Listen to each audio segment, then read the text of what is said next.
বন্ধুরা, স্যামসাং এর flagship S সিরিজের আলট্রা ভ্যারিয়েন্ট ক্রয় করার জন্য ইন্ডিয়ান কারেন্সিতে 1 লাখের ওপর খরচ করতে হয় এবং সেখানে আমরা দুর্দান্ত এস পেনের সাপোর্ট পেয়ে যাই।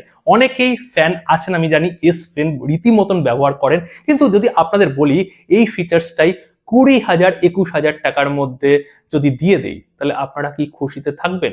নিশ্চয়ই 100 বার কেন 200 বারের ওপরও আপনারা খুশিতে খুশি হয়ে যাবেন। কেননা মটোরোলার মতন কোম্পানি এই 20 থেকে 21,000 টাকার মধ্যে তাদের H60 স্টাইলিশ বলে একটা নতুন ফোন নিয়ে আসছে, যে ফোনটা 15ই এপ্রিল ইন্ডিয়ান মার্কেটে লঞ্চ হবে। আর ইন্ডিয়াতে লঞ্চ মানে বাংলাদেশে আনঅফিসিয়ালি খুব তাড়াতাড়ি চলে যাবে এবং সেখানে এই এস পেনের মতন ফিচার্স তারা প্রোভাইড করছে। এর আগে এই প্রাইস রেঞ্জের মধ্যে কোনো রিনাউন্ড ব্র্যান্ড এইরকম জিনিস প্রোভাইড করেনি। আমি রিনাউন্ড ব্র্যান্ড বলছি কারণ আমি টেকনো, ইনফিনিক্স এই কোম্পানিগুলো একটু সাইডে রাখছি। মোটরোলা, রিয়েলমি বা রেডমির মতন কোম্পানি এইরকম জিনিস প্রোভাইড করেনি। আজকে এই ফোনটা নিয়ে বিস্তারিত আলোচনা করব, কি কি ফিচার্স দিচ্ছে, দাম কত করবে। অবশ্যই ভিডিও জুড়ে আমি থাকবো অতনু, আপনারা দেখছেন লিঙ্কটিংস বাংলা।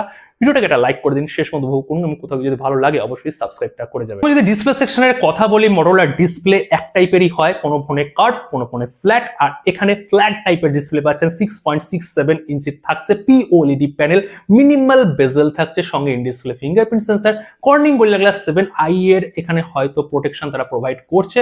সঙ্গে এখানে রিফ্রেশ রেটও কিন্তু দুর্দান্ত থাকছে, তার মানে এখানে ডিসপ্লে ওয়াইজ মোটরোলা যথেষ্ট ভালো কাজ করছে। এখানে ব্রাইটনেস, পিক ব্রাইটনেস যেটা, সেটাও তারা ইমপ্রুভ করছে। 4000 নিটস এর উপরে তারা এখানে পিক ব্রাইটনেস লেভেলটাও প্রোভাইড করবে। আর ডিসপ্লে মোটরোলা এক কথায় ভালো কাজ করে, কম দামের মধ্যে ভালো ডিসপ্লে প্রোভাইড করে। আপনারা যারা মোটরোলা ডিসপ্লে ইউজ করছেন, মানে মোটরোলার ফোন ব্যবহার করছেন, আপনারা অবশ্যই শেয়ার করবেন আপনাদের এক্সপিরিয়েন্স।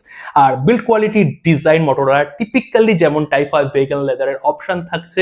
ব্যাক সেকশনে বিভিন্ন টাইপের কালার থাকছে, 3 থেকে 4টে কালারের অপশন থাকছে। আর ব্যাক সেকশনে যে ক্যামেরা সেকশন, সেটা কিন্তু পুরো আইডেন্টিক্যাল হয়ে যাচ্ছে 50 সিরিজে আমরা যেরকম দেখেছি, 60 সিরিজও সেরকম দেখতে চলেছি। এখানে 3টে ক্যামেরা থাকছে। মেন ক্যামেরা সেই রিনাউন্ড সনির অল টাইম ফেভারিট, যেটা আগের সিরিজেও তারা ব্যবহার করেছে। এখানে LYT 700 সিরিজ সেন্সার, ওয়াইস থাকছে, ইআইস থাকছে। আপনারা 4K 30 FPS এ ভিডিও রেকর্ডিং করতে পারছেন। সঙ্গে 13 মেগাপিক্সেলের আলট্রা ওয়াইড ক্যামেরা, এখানেও 4K তে আপনারা ভিডিও রেকর্ডিং করতে পারবেন। শুধুমাত্র মোটরোলাই আলট্রা ওয়াইডে 4K ভিডিও রেকর্ডিং দেয়। শুধু এটা নয়, ফ্রন্ট সেকশনে 32 মেগাপিক্সেলের সেলফি ক্যামেরা, সেখানেও আপনারা 4K ভিডিও রেকর্ডিং করতে পারবেন। মোটরোলা এই কাজগুলো কিন্তু এক কথায় ভালো কাজ করছে। যারা ব্লগার আছে, কন্টেন্ট ক্রিয়েশন করতে চায়, তারা ভালো রেজলিউশনে এখানে ঠিকঠাক ফুটেজ নিতে পারবে। কেননা প্রাইসটাও একটা ম্যাটার করে। নিশ্চয়ই এটা 60,000 70,000 টাকার মতন অপটিমাইজেশন প্রোভাইড করবে না, কিন্তু প্রাইস অনুযায়ী কিন্তু মোটরোলা আগের থেকে ক্যামেরায় অনেকটাই উন্নতি সাধন করেছে। পারফরমেন্সের সেকশন মিডিওকার থাকে সাধারণত মোটরোলা। এখানে তারা 7S Gen 2 স্ন্যাপড্রাগনের প্রসেসর ব্যবহার করছে, যেটা আগের জেনারেশনে 50 ফিউশনে আমরা দেখতে পেয়েছিলাম সেম টু সেম প্রসেসর। কিন্তু যেটা এখানে আপগ্রেড করা উচিত ছিল, UFS স্টোরেজ 2.2 তারা দিচ্ছে, LPDDR4X এর র্যাম টাইপই দিচ্ছে, যেটা আমরা 60 ফিউশনে দেখেছি সেম টু সেম। 2025 একই জিনিস কেন করছে এখানে মোটরোলা বুঝতে পারছি না। হয়তো সস্তায় পাওয়া যাচ্ছে। এখানে UFS 3.1 এর অ্যাটলিস্ট দেওয়া উচিত ছিল। রিড অ্যান্ড রাইট স্পিডটা কেন ম্যাটার করে, লং টু লং যখন আপনারা ইউজ করবেন 1 বছর 2 বছর ধরে, তখন ফোনটা কিন্তু স্লো হতে থাকে। এই UFS 2.2 স্টোরেজ টাইপের জন্য 3.1 দিলে একটু ফাস্ট থাকবে। আর এই 2.2 এর যে স্টোরেজ টাইপগুলো এখন 10 থেকে 12,000 টাকার ফোনের মধ্যে পাওয়া যায়, 10,000-এর নিচেও পাওয়া যায়।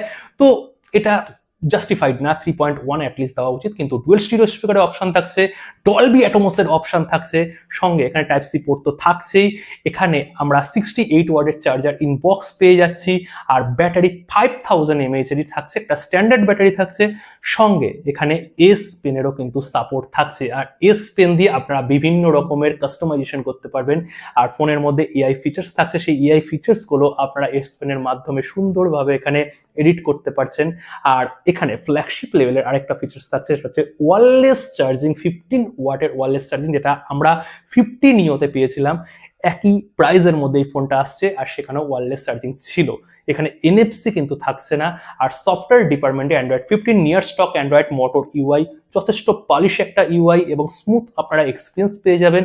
সঙ্গে এখানে 3টে অ্যান্ড্রয়েডের আপডেট প্লাস 1 ইয়ার সিকিউরিটি প্যাচ লেভেলেরও আপডেট থাকবে। তো দাম কত করবে দেখুন, এখানে 8GB সঙ্গে 256, 12GB সঙ্গে 256 অপশন থাকবে এবং ইন্ডিয়ান কারেন্সিতে এই ফোনটা লঞ্চ প্রাইস থাকবে 23,000 টাকা মতন, এবং অফার দিয়ে ওই 21-22 এই প্রাইসের মধ্যেই তারা এই ফোনটাকে লঞ্চ করবে।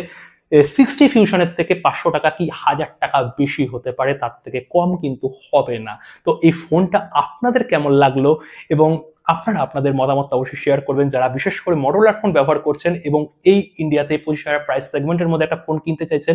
এই ফোনটা একটু মাথায় রাখবেন, একটু হাটকার এই ফোনটা কিন্তু বার করছে, কেননা এখানে S পেনের কিন্তু আপনারা সুবিধা পেয়ে যাচ্ছেন। তোরা মটোরোলার এই যে একের পর এক ফোন লঞ্চ এবং একটু অন্যরকম ভাবে এখানে মার্কেটিং করা, এটা আপনাদের কেমন লাগছে? আপনারা কারা মটোরোলা S সিরিজের ফোন ব্যবহার করেছেন, এক্সপিরিয়েন্স কেমন, অবশ্যই শেয়ার করবেন। দেখা হচ্ছে কালকে নতুন ভিডিওর সাথে। সকলে ভালো থাকবেন, সুস্থ থাকবেন।